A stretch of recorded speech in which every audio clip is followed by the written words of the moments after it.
ఈ ఆయుర్వేద వందనములు అభివందనములు ముందస్తుగా ఉగాది శుభాకాంక్షలు ప్రతి ఒక్కరికి తెలియజేది ఒకటే. ఆయుర్వేద అభిమానులారా, మన జీవిత రహస్య గమనం అనేది ఒకటే. అంటే ఈ సృష్టిలో పంచభూతాలు గాలి, నీరు, భూమి, ఆకాశం, ఉష్ణం. వాటితో పోల్చుకుంటే ఈ భూమి అనేది ఒక గ్రహం. ఈ భూమి మీద అనేక విధములుగా ఉండవలసిందంటే 75% జలభాగము, 25% భూభాగం.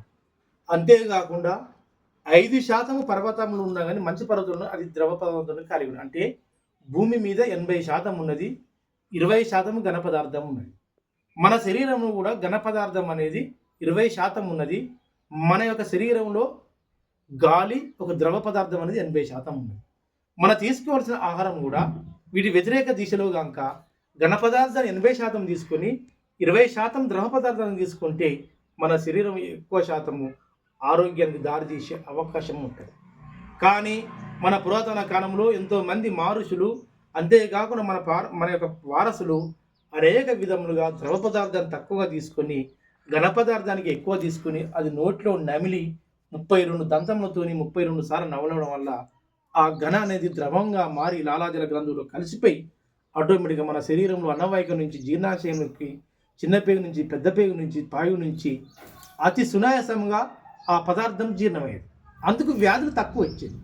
అదేవిధంగా ఈ సృష్టిని మన జీవన విధానం అనుగరించుకొని అందరూ ద్రవ పదార్థాన్ని 20% తీసుకొని ఘన పదార్థాన్ని 80% తీసుకుని ఉంటే 100% మన ఆరోగ్యంగా ఉండే అవకాశం ఉంటుంది.